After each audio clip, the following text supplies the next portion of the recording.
Mona Lisa की जो painting है ये दुनिया की सबसे मशहूर पेंटिंग समझी जाती है और आपने इसके बारे में बहुत कुछ सुना होगा। उसकी टेक्निक के बारे में, लियोनार्डो डिविंसी ने ये कैसे बनाई, कौन सी टेक्निक यूज की, वो पेंटिंग आपको देखती है ऐसा लगता है कि आपके साथ मूव कर रही है। लेकिन आज हम उस पेंटिंग के बारे में, जो उसकी असल रियलिटी है, उसको आज हम एक्सप्लेन करेंगे और कुछ ऐसी बातें इस पेंटिंग के बारे में बताएंगे जो रियलिटी है लेकिन आपने वो पहले कभी नहीं सुनी हो।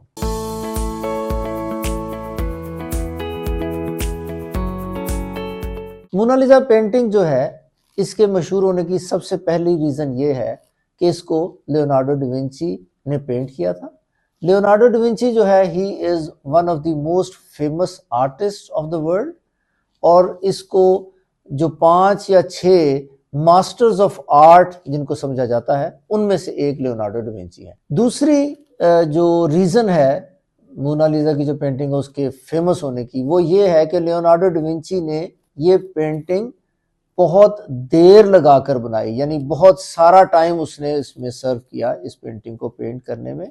तकरीबन 14 या 16 साल जो हैं उसने इस पेंटिंग को पेंट करने में लगाए, फ्रॉम 1503 टू 1519। ये उसके मशहूर होने की सेकंड रीजन है। तीसरी रीजन जो मोनालिसा पेंटिंग के फेमस होने की है, वो इसकी सबसे अहम रीजन है, वो है use of sfumato technique by Leonardo da Vinci. ये सुमाटो टेक्निक जो है, ये लियोनार्डो डिविंसी की वजह से भी बहुत मशहूर हो गई। लेकिन ये है क्या? ये वो टेक्निक है जिसमें जो रफ एजेस हैं किसी भी पेंटिंग के अंदर, उनको सॉफ्टन कर कर, मिक्स कर कर, इस तरह तस्वीर के साथ या पेज के ऊपर और कैनवस के ऊपर उसको इस तरह लगाया जाता है कि वो नजर ना आए, यानी उनकी जो ब्रश है वो यूज हुआ है, ये पता ही ना चले। ये जो टेक्निक है, इसको लियोनार्डो डिविंसी ने मास्टर किया। और इससे होता क्या था? इससे होता ये है कि वो जो तस्वीर है, वो जो पेंटर बनाता है, वो ऐसा लगना शुरू हो जाता है कि जैसे ये पेंटर की बनाई हुई तस्वीर नहीं है, बल्कि ये एक कैमरे की उतरी हुई तस्वीर है, या समझ लें कि एक natural, most closest to reality वो तस्वीर आपको नजर आना शुरू हो जाती है। प्रोबेबली जो लियोनार्डो डिविंसी है, ये पहला ऐसा फेमस मास्टर लेवल का पेंटर था जिसने ये टेक्निक जो है उसको इस्तेमाल किया और उसकी एक्सपर्टीज हासिल की। इससे पहले शायद इस तरह की जो पेंटिंग्स थी, उनको देखने से लगता था कि ये पेंटिंग की हुई है, यानी बनाई हुई तस्वीर है। लेकिन जब उसको मास्टर लेवल पे लियोनार्डो डिविंसी ने यूज किया मोनालिसा बनाने में, तो पहली दफा शायद लोगों ने ऐसी पेंटिंग देखी जिसमें देखने में वो लगता था कि ये शायद एक रियलिटी है, या जो फिगर है वो एक्चुअली सामने बैठा हुआ है। तो ये उस पेंटिंग की जो टेक्निक है, ये इसकी सबसे इंपॉर्टेंट रीजन है उसके फेमस होने की। लेकिन जो बहुत सारे लोगों ने इस टेक्निक को मुख्तलिफ तरीके से एक्सप्लेन किया, उसके ऊपर लिखा, तो उसकी फिर बहुत सारी स्टोरियां भी बन गई जिनको हम आगे। चौथी जो रीजन है मोनालिसा पेंटिंग की मशहूर होने की, वो है कि इसको एग्जिबिट कहाँ पर किया गया, यानी कहाँ पर ये पेंटिंग जो है वो लगाई गई है देखने के लिए लोगों के। वो है Louvre museum. Louvre museum France का म्यूजियम है और लूव म्यूजियम इन इटसेल्फ जो है एक बहुत ही फेमस जगह है पेंटिंग्स के लिए, आर्ट के लिए, इस तरह की चीजों के लिए। तो क्योंकि वो म्यूजियम ही बहुत मशहूर है, तो उसकी वजह से भी पेंटिंग जो है उसकी पॉपुलैरिटी में बहुत ज्यादा इजाफा हो गया। रीजन जो मोनालिसा पेंटिंग के मशहूर होने की है, वो है जो खातून है जिसकी पेंटिंग बनाई गई है, उसकी असल आइडेंटिटी। उसकी असल आइडेंटिटी जो है वो आज तक कंफर्म नहीं हो सकी। ज्यादातर लोग जो हैं वो ये बिलीव करते हैं कि एक फ्लोरेंटाइन मर्चेंट था, उसकी बीवी है ये, जिसकी पेंटिंग लियोनार्डो डिविंची ने बनाई। उसका नाम था लीजा गररदानी या गररदीनी। तो उसकी ऑथेंटिसिटी इसलिए प्रूव नहीं हो सकी आज तक क्योंकि कोई ऐसा हिस्टोरिकल रिकॉर्ड अवेलेबल नहीं है जिससे ये साबित किया जा सके कि ये वही खातून थी। तो इसकी जो मिस्ट्री है कि ये खातून कौन थी, ये मिस्ट्री इन इटसेल्फ एक रीजन बनती रही है मोनालिसा पेंटिंग के मशहूर होने की। छठी जो रीजन है मोनालिसा पेंटिंग के मशहूर होने की, वो इसकी हिस्ट्री है, यानी कि इसकी जो ट्रेवल की जो हिस्ट्री है, कहाँ कहाँ ये पेंटिंग कहाँ बनी, फिर कहाँ रही, किसके किसके पास रही और किस तरह फिर म्यूजियम में पहुंची। बेसिकली 1515 में king Francis one of France, उसकी जो कोर्ट थी, जो रॉयल कोर्ट थी, उसमें लियोनार्डो डा विंची ने अपनी जिंदगी के आखिरी दिन गुजारे।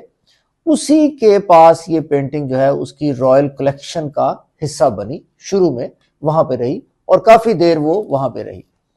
लेकिन जब फ्रेंच रेवोल्यूशन आया तो रेवोल्यूशन के जो लीडर्स थे, लाने वाले जो लोग थे, उन्होंने ये पेंटिंग जो थी इसको वहां से रॉयल कलेक्शन से हासिल कर लिया और ये क्लेम किया कि जी ये पेंटिंग जो है ये लोगों की मलकियत है। कहा जाता है कि कुछ देर ये जो नेपोलियन बोनापार्ट था उसके बेडरूम में का हिस्सा भी कुछ देर ये पेंटिंग रही और आखिर में फिर by the turn of 19th century ये लूव म्यूजिक में पहुंची। तो ये जो उसकी हिस्ट्री है ट्रैवल की, कि पहले उधर रही, फिर इधर रही, किंग के पास थी, फिर नेपोलियन के पास भी रही, रेवोल्यूशन के साथ भी इसका कुछ लिंक बन जाता है। तो ये जो हिस्ट्री है ये भी एक वन ऑफ द रीजंस है for the popularity of Mona Lisa.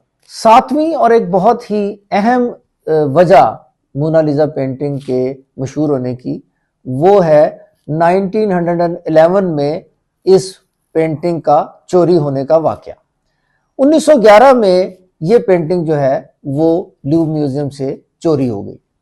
उससे यह हुआ कि पूरी दुनिया में यह खबर फैली, एक मीडिया फ्रेंजी बन गई ये खबर, और बहुत सारे लोग जो है वो म्यूजियम का विजिट करने लग पड़े just to see the empty place जहां से ये चोरी हुई थी पेंटिंग। उससे एक दो वाकयात और भी हुए। जो डायरेक्टर ऑफ पेंटिंग था लूव म्यूजियम का, उसको रिजाइन करना पड़ गया, और जो एक बहुत ही मशहूर पेंटर गुजरे हैं जो पैब्लो पिकासो, उनको इस शक में कि उन्होंने शायद ये पेंटिंग चोरी कर लिया है, एक दफा अरेस्ट भी किया गया।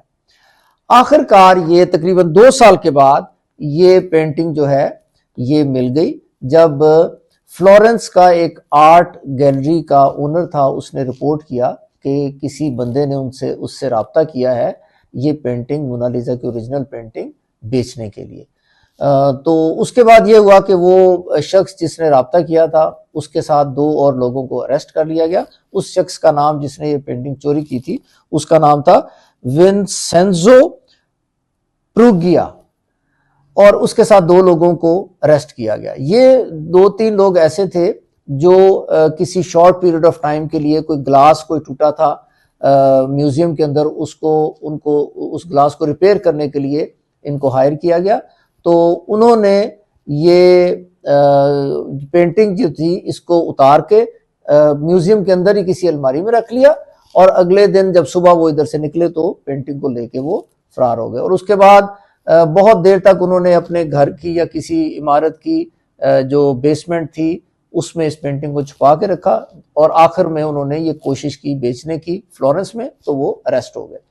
ये जो सारा वाकया था पेंटिंग के चोरी होने का, ये इसको इंटरनेशनल लेवल पे एक सेलिब्रिटी स्टेटस जो है पेंटिंग को बनाने में, इस वाकये का बहुत बड़ा हाथ रहा है, जिसकी वजह से ये पेंटिंग पूरी दुनिया में मशहूर हो गई।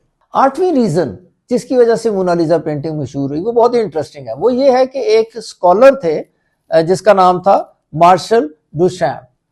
उसने क्या किया, उसने एक पोस्ट कार्ड जिसके ऊपर मोनालिसा बनी हुई थी, उसने उसकी कोई दाढ़ी और मूछ बनाकर जो है ना उसको फैला दिया या उसको मशहूर कर दिया। उसकी रीजन उसने ये बताई कि he was against the worship of art by the people, यानी वो चाहता था कि आर्ट को इतना ज्यादा जो इंपॉर्टेंस दी जाती है और इसकी आर्ट की इबादत ही की जाती है दुनिया में, इसको बहुत इंपॉर्टेंस दी जाती है, वो उसके खिलाफ था। तो उसने एज अ प्रोटेस्ट मोनालिसा की तस्वीर की दाढ़ी और मूछ बना दी। तो ये बात इतनी मशहूर हो गई कि पूरी दुनिया में मोनालिसा की पेंटिंग जो है वो वर्ल्ड वॉर के खत्म होने के बाद दोबारा मशहूर होगी। वरना कहा यह जाता है कि जब वर्ल्ड वॉर 1 आई तो मोनालिसा की तरफ से लोगों का ध्यान हट गया, और वर्ल्ड वॉर 1 जो है वही लोगों की तवज्जो का मरकज रही काफी देर तक। लेकिन उसके बाद जब ये वाकया हुआ तो मोनालिसा फिर एक दफा खबरों में आ गई एट द इंटरनेशनल लेवल। 9वीं रीजन मोनालिसा पेंटिंग के मशहूर होने की उस वक्त बनी जब 1963 में इस पेंटिंग को दिखाने के लिए, पब्लिकली दिखाने के लिए अमेरिका भेजा गया। एक तो ये था कि जब इसको भेजा गया तो इसको बड़े एहतमाम से भेजा गया और इसको first class केबन on ocean liner में इसको इस स्टेटस के मुताबिक भेजा गया और तकरीबन 40,000 लोगों ने हर रोज इसको अमेरिका में विजिट किया देखने के लिए। जो 2 म्यूजियम है अमेरिका में, वहां पर बारी बारी इसको एग्जिबिट किया गया और इसके तकरीबन 10 साल के बाद 1974 में फिर ये पेंटिंग दोबारा जापान में लोगों के देखने के लिए इसको भेजा गया। तो ये जो 2 ट्रैवल हैं इस पेंटिंग के, इसकी वजह से भी पेंटिंग पूरी दुनिया में बहुत ज्यादा मशहूर हुई। 10वीं और आखिरी रीजन इस पेंटिंग के मशहूर होने की वो है एक मिथ कि ये पेंटिंग जो है जब आप इसको देखते हैं तो लगता है कि ये भी आपको देख रही है और अगर आप इस पेंटिंग के सामने मूव करें तो इसकी जो आईज हैं वो ऐसा लगता है कि पेंटिंग आपके मूवमेंट के साथ साथ उसकी आईज भी मूव कर रही हैं। ये जो कॉन्सेप्ट है ये बेसिकली इस वजह से है क्योंकि इस पेंटिंग को बड़ी ही महारत से लियोनार्डो डा विंची ने बनाया और उसने उसने अपना टेक्निक खास यूज की थी, सुमाटो टेक्निक, उससे वो पेंटिंग जो है वो पेंटिंग लगती नहीं है। It is as good as a picture, जो कि कैमरे से आपने तस्वीर उतारी है, इतनी रियलिटी के करीब वो पिक्चर है। तो उसकी आईज में और उसके फेस में उसकी पेंटिंग को उसने इस तरह बनाया हुआ है कि उसमें एक लाइफ सी उसने डाल दी है अपनी महारत से। तो उस वजह से लोगों को ये फील होता है कि शायद ये पेंटिंग उनको देख रही है क्योंकि उसमें उसने लाइफ क्रिएट कर दी हुई है और जब वो मूव करते हैं तो वो थोड़ा सा उनको लगता है कि शायद इसकी आईज भी मूव कर रही हैं। तो ये जो थोड़ा सा इफेक्ट है इस वजह से भी इस पेंटिंग को बहुत ज्यादा शोहरत मिली और बहुत सारे लोग जब इसको देखना जाते हैं तो इसके सामने मूव करके वो देखते हैं कि ये एक्चुअली उनको देख रही है। तो ये बात इतनी मशहूर हो चुकी है कि जो भी उसको देखता है उसको लगता है कि वाकई ये पेंटिंग उसके साथ साथ उसको, अगर वो मूव करता है तो लगता है उसकी आईज मूव कर रही हैं और उसको देख रही हैं। तो ये 10 रीजंस हैं बेसिकली मोनालिसा पेंटिंग के मशहूर होने की और जो दुनिया की सबसे मशहूर पेंटिंग आज इस वक्त लूव्र म्यूजियम में एग्जिबिटेड है और बहुत सारे लोग उसको विजिट करते हैं और देखना चाहते हैं। तो stay tuned for further such stories on the history of art.